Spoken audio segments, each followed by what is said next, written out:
welcome to another episode of the Nurses Talk Show. You probably see that I'm here by myself right now because right now our other co-hosts, both Nicole and Courtney, are out gallivanting across the country. So Courtney's in Thailand, and this week Nicole is in Atlantic City. So we may have the opportunity to have them on a little bit later, but either way, we're going to move forward.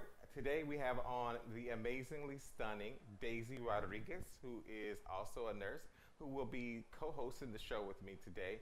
We have a lot of great topics. This week has just been nuts, riving with a lot of stuff we can talk about.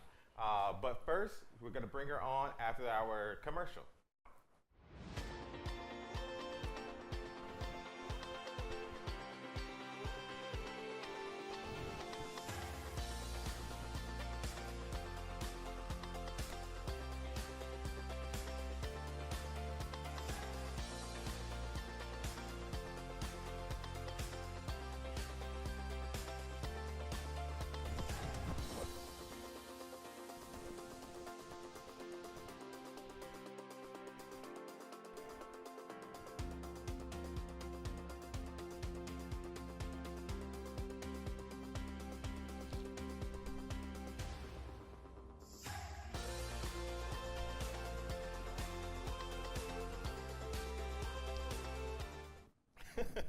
All right, so I'm laughing, Daisy. I apologize because I'm so used to doing this show like by myself. To have like an amazing crew now, it's like I forget to delegate. And you know, as a nurse, it's such an amazing opportunity to delegate to others, but at the same time, it's difficult to do when you're so used to having so much control. So, Daisy, thank you for coming in the studio today. Thank you for having me. It's so exciting. Exactly. It's like VIP everywhere. So we're in the studio today. We have the amazingly stunning Daisy Rodriguez. She's been a nurse for over 19 years. And it's going to lead into some really interesting conversation. But I'm going to let Daisy introduce herself. Go ahead, Daisy. Hi, my name is Daisy Rodriguez. I became a nurse about 18, 19 years ago. I started in healthcare back in 1989. So I've been doing this a while. I'm a college professor in New Jersey and now a nursing supervisor at a long-term care facility. Unfortunately, we got a little bit disconnected through some technical difficulties, but we're now back online and we're live. So we were talking about the New York State Nurses Association strike. Daisy has had the, I guess, fortunate or unfortunate experience of living through a strike, being a nurse during a strike.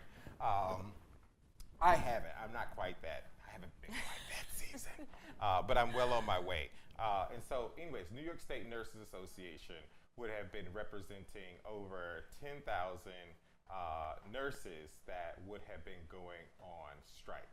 And from going on strike, they would be walking out of the hospital, there would be picketing, and there would be a whole number of repercussions that come after that. Daisy, what was your thoughts about this upcoming impending strike? Because we all know each other. I'm going to tell you, all nurses, we all know each other. Yeah, we all know each other. Like when I first heard about it, the strike I was a participant of was back in 92, 93, and it was, I was a nurse's aide, so for me it was cool. So all I heard was, let's go. And all the nurses were like, boom. And they walked out. There was buses waiting. We went towards Interfaith Hospital. It was a big party. The SOS band was there. Jesse Jackson was there. Reverend Al Sharpton. All these nurses, aides, DC 37, 1199. It was a party. And it lasted, I think, a day, if that. Because I just know that we went out, and the next day I had to report to duty. But I didn't even realize that, like strike, like we're going to leave the patients? They were like, no, everything was okay, the patients are safe, but let's go. And I'm like, oh, am I going to get paid? They were like, let's go now. I was like, all right. I was 19. I was like, all right. So, and then my other experience was working in New Jersey when they had the nursing shortage. Oh, right. And I used to do traveling nursing.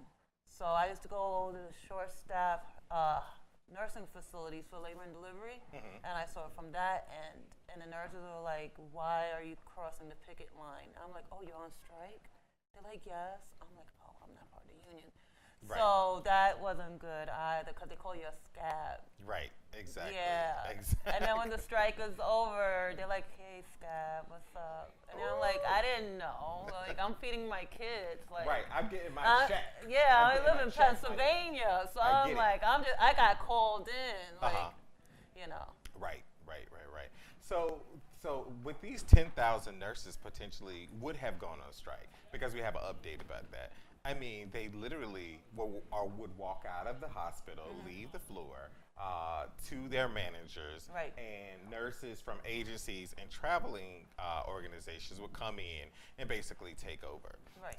And the question was asked. So I work at one of these particular hospitals. I work at a hospital that would have been on strike. And the question was like, would you have crossed the picket line? And like one of the things that stood out for me the most was like the risk to patients. So, because one of the managers, she's like, I haven't been on the floor for over 10 years.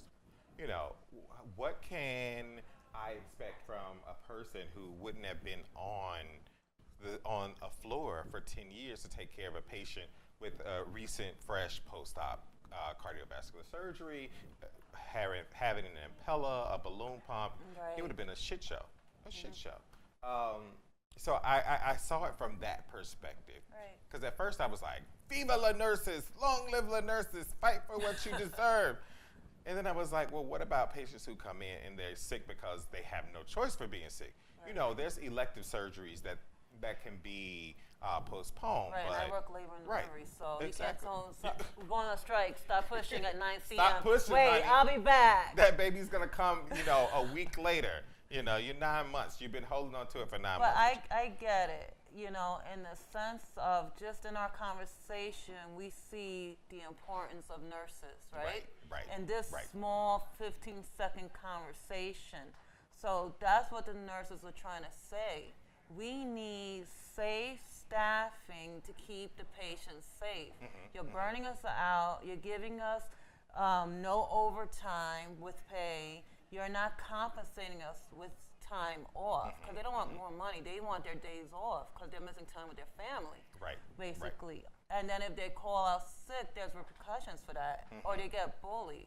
So it's like, how do we create a win-win? So they don't want to go on strike, but no one is listening to them.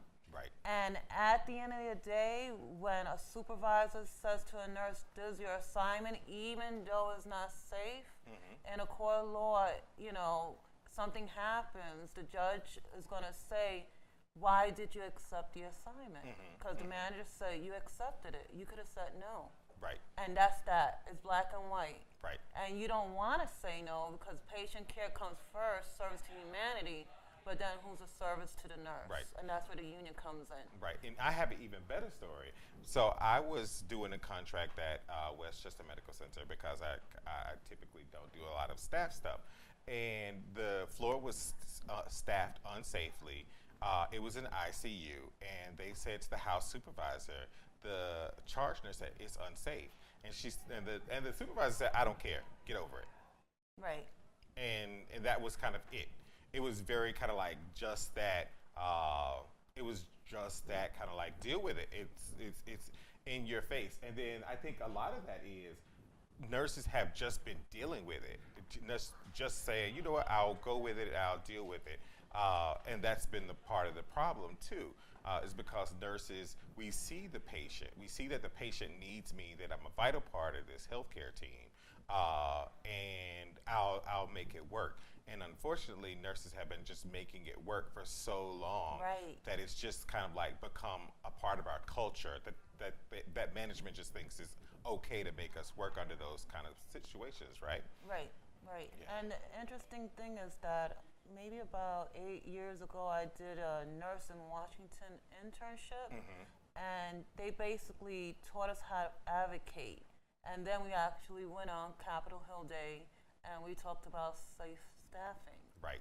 and it was still the same conversation so many years ago. And this conversation has been happening since the 80s when I was a nurse's aide. So it doesn't go anywhere, and the patient acuity is so much higher than before. So again, they need to come to the table so no one walks out because they're not being heard. Right.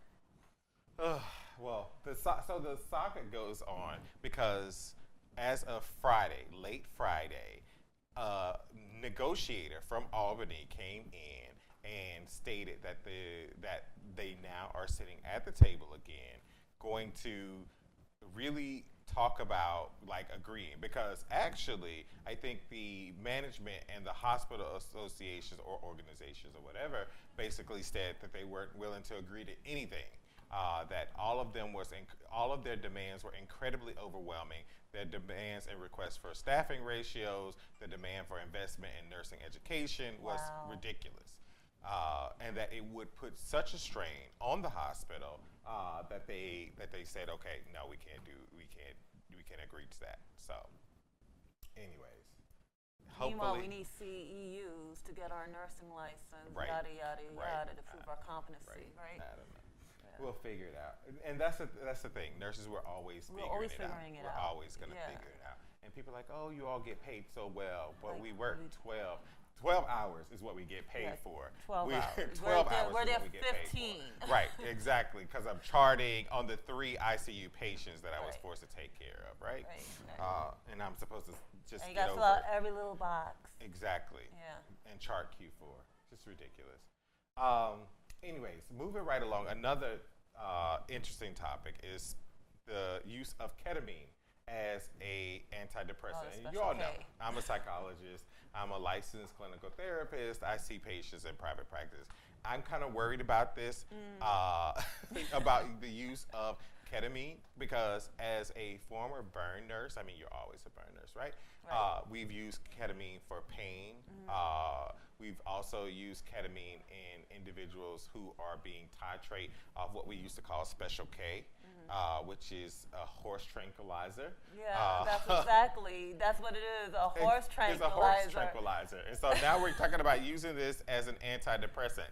I don't know. We can't even trust people to really use Adderall appropriately. Exactly. To now decide that Special K has all these special powers. And I probably shouldn't call it Special K. It's called ketamine. But I remember treating a patient in a chemical dependency unit, and her drug of choice was ketamine.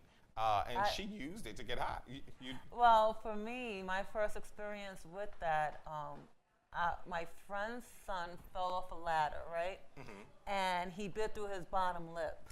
Right, so it's all exposed and everything. And you know, nurse days running across the street. We got to keep it hydrated. Let's go to the hospital. So we're getting there, and the little boy is like 3 years old. And the nurse is like, okay, we're going to give him some ketamine. I'm like, the horse tranquilizer? I'm like, I know we're in PA, but don't we have our own medication? She was like, how long have you been out the emergency room? We use ketamine all the time. I called my girlfriend Diane in New Jersey, who's in the ER. I'm like, they're using ketamine out here. She's like, don't let him give it to him. I'm like, he's 3 years old. They're going to give him a horse tranquilizer. Like, I don't understand. And she was laughing. She just said, tell him to give him something else.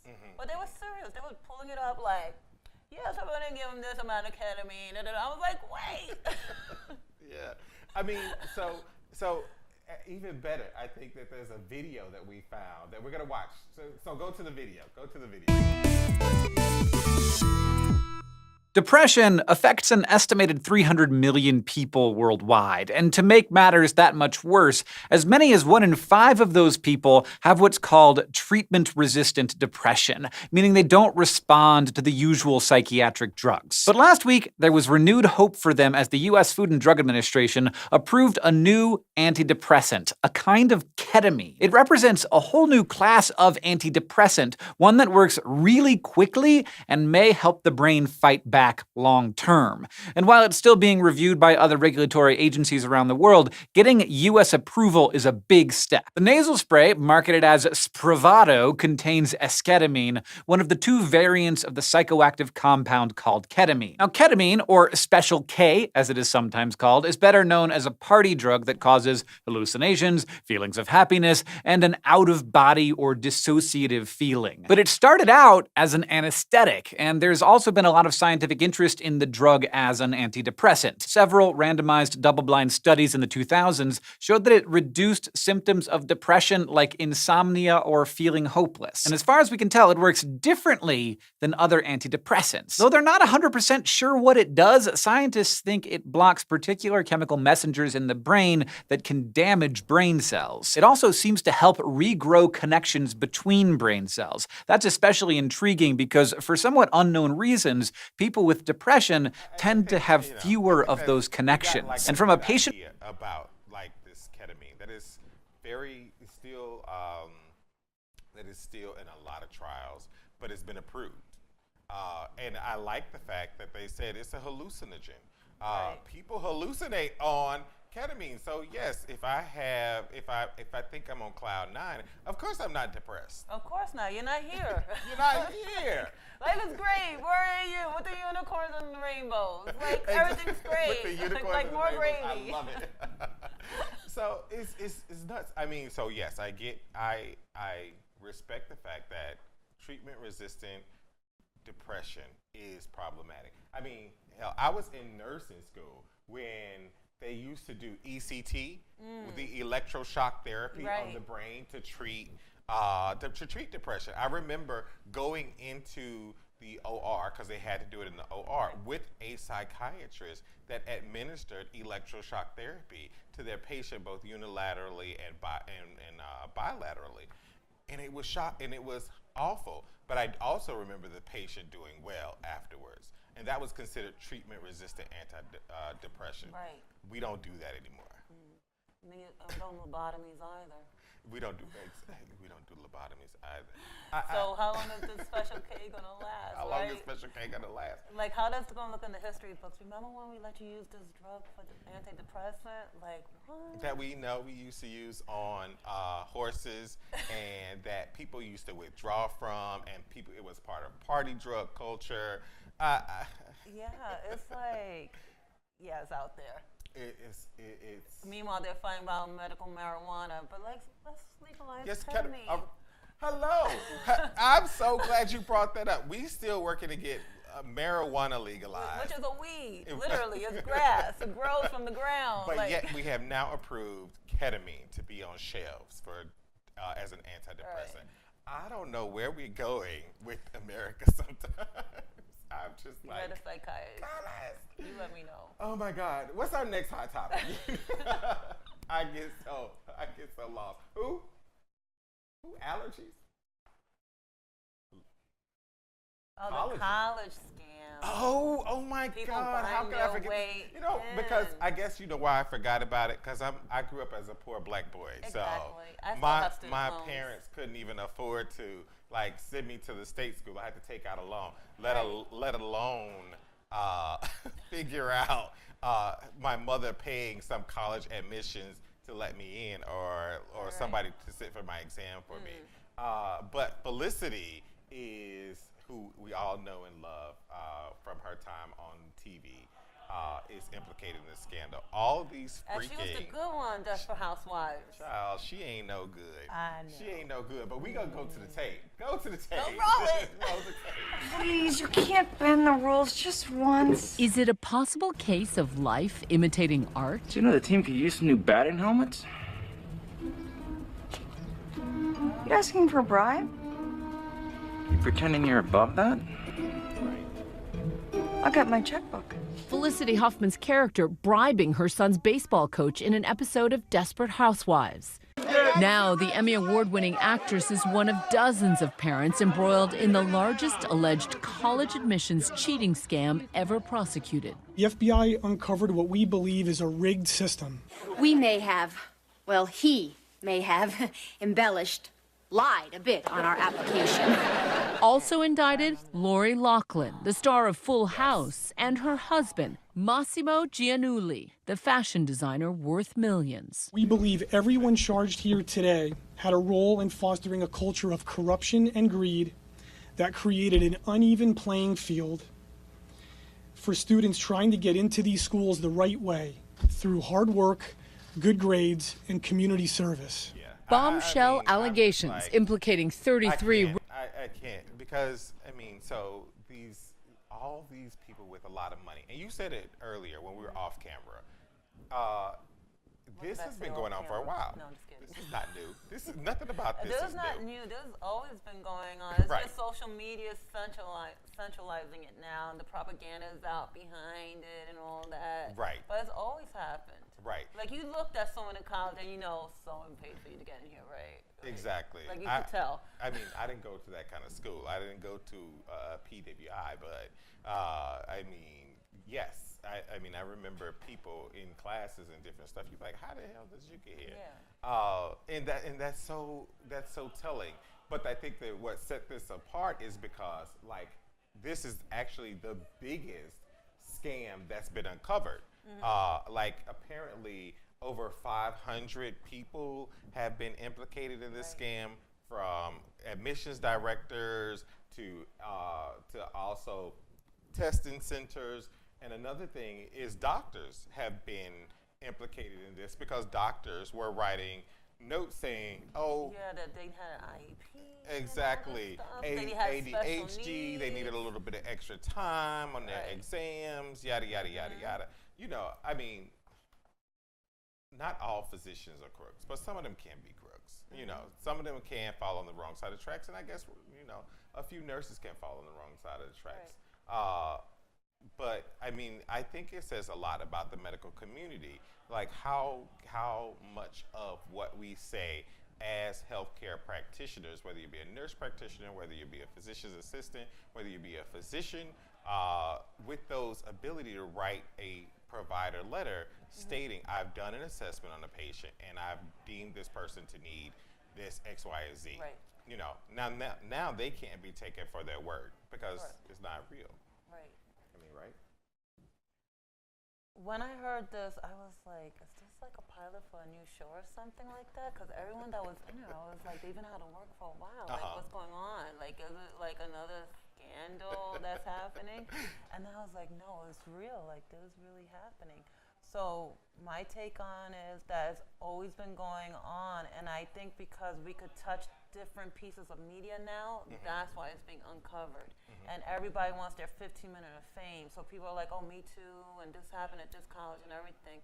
But, even with the football players, they used to get into these Ivy League colleges, and they could barely write their name. But they were getting like these high scores on their SATs. And I was like, do you know what an SAT is? Like, you would talk to them afterwards. Right. So this has been going on in different gamuts for a while, I think. Right. And so the question was posed to me, Doc, like, what do you think? Do you think these people, if the students are still in school, should they be removed from the school, like Harvard, and put out of school? And if they've already graduated, if they're found to have been involved in this, should their degrees be revoked? No. Right. Okay, so it's easier to get in college. It's hard to get out. Right. Everyone's like, oh, look, I got into this great school. I'm like, okay, let's see if we can get out. Because you got to do the work. Unless they prove they paid their way all the way through, that means every single professor got bribed. Then that's a different conversation. Okay. But to take away their degrees because mommy and daddy did something in the beginning, that's not cool. Okay. I can kind of hear that. I hear that because that kind of makes a lot of sense. Because at first I was like, of course they should lose their degree. Why should somebody who is now a practicing physician who really didn't deserve to be in that particular program be a practicing physician? Right. And they like, well, they passed their steps and they passed their boards, but now that with all of these levels being exposed, how deep does this really go? Deep. Exactly. It goes really deep. Right. that we just scratched the surface of this. Exactly. It's going to be Exactly. insane. Right. I'm getting like, because so we're moving right along because as a poor black boy, I didn't get the opportunity, and I'm not hating. I don't want to be a hater. But I went to community I college, couldn't- Hudson Community College, so Right. I know, and I still have my student loan, 2 jobs, still student Right. loans. I'm like, can you make that go away? Right. Like, can someone press a button for that? Right. Make my loans go away? Exactly. So yeah, I'm right with you. I'm first generation, and I Right. think I'm still the only one to graduate from college in my whole family. Wow. Yeah, with a basic associates, I have my master's, Right. dual master's. Right. So I don't want to be a hater. I don't want to We're be not nobody's hating. hater. We're just stating about the this. facts. But I'm just saying. Grow up in my shoes. Grow up in the hood. And we can have a conversation, about how smart you are. So in New Zealand, there was this recent murder in New Zealand at the mosque. And as a person of, I feel like, Christian faith or Christian upbringing, I think that this is a huge tragedy. Not just that recently happened, but even before that in Pittsburgh, at the synagogue, there's have been all of these recent violence against folks based on their religion. Right. And it's tremendously, nerve-wracking. In New Zealand, Derek and I went to Australia, and we had intent to go to New Zealand, but this is a country of people who are, for the most part, peaceful people. Australia has some of the strictest gun laws in the world, in Australia, which is like right their neighbor. So for this to happen, I know that they're looking at the gun laws.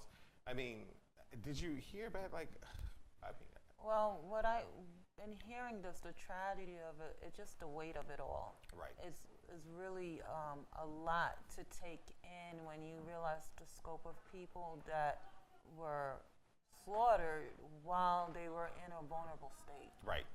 So for me, that's where I got like a little caught up in the story and hearing the Prime Minister, who her words were beautiful, and to be the first female Prime Minister and all this, she's handling this very well. But the gun laws do need to be stricter, but what do? Do you have metal detectors at a church now? Right. And at synagogues, do we have police officers Well, there? it goes even deeper, right? It goes even deeper because I got to sit on the edge because I got to look at Daisy and talk about this because this is ridiculous. So the story goes is from the door. So the church was in session. The mosque was in session. Knocked at the door. Somebody came to the door, and the response was, "Hello, brother." So the person at the door presented as a friendly individual who wanted to gain access into the mosque, right? Because service has already started, and I guess the process is they lock the doors. So he knew he had done some level of research. It's premeditated. I think it's awful.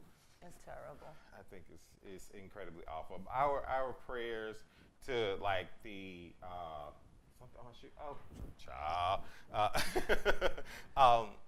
our prayers like out to the families who are affected by the shooting in New Zealand because it's deep. It's deep. I'm afraid all of this backlash in churches and mosques and synagogues against people who are gathering to respect their religion and their spiritual practices.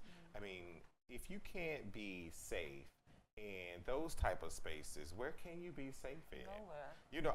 I'm like my Hazel. There's not that world anymore. The rose I'm colored like glasses Hazel are London. off. I'm like Hazel London. Well, if you can't go to church, where can you go? Right, and but it's if you can't go to church and know that you can whatever when people in religious areas say I'm going to lay my burdens down and forget about the troubles of the world and still be worried that the person sitting next to you may open fire. It's a very scary thing. It's a very scary thing. And it's real. I mean, because, you know, the churches are open to everyone, Right. right? Right. So now what? It is open to everyone. It's a. So we can't go on without not talking about President Trump. He needs Wait, he eyes needs his blinking, time. Eyes blinking. Fading out. Eyes back. Well, I'm back. Looking beautiful. Looking beautiful. Eyes back. So we all know that President Trump created this whole national emergency, state of emergency. Congress came afterwards. They sent the bill. Now President Trump has vetoed the bill. We're gonna show the video. Yeah, because I was watching the video. I was like, what? How many degrees does it take to understand him? That's what I kept saying to myself. I called people. I was like, I don't understand. You know, I don't follow him. They're like, girl. Well, child, it's a whole mess. Let's play the video. I mean, I don't even want to see it, but whatever. He's your president.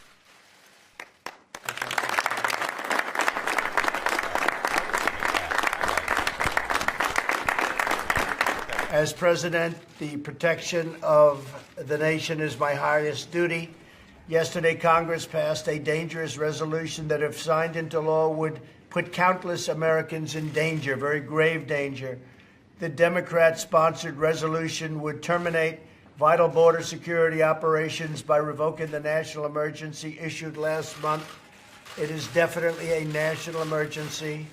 Rarely have we had such a national emergency. Therefore, to defend the safety and security of all Americans, I will be signing and issuing a formal veto of this reckless resolution, and that's what it was. Congress's vote to deny the crisis on the southern border is a vote against reality. It's against reality.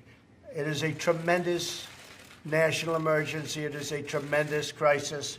Last month, more than 76,000 illegal migrants arrived at our border.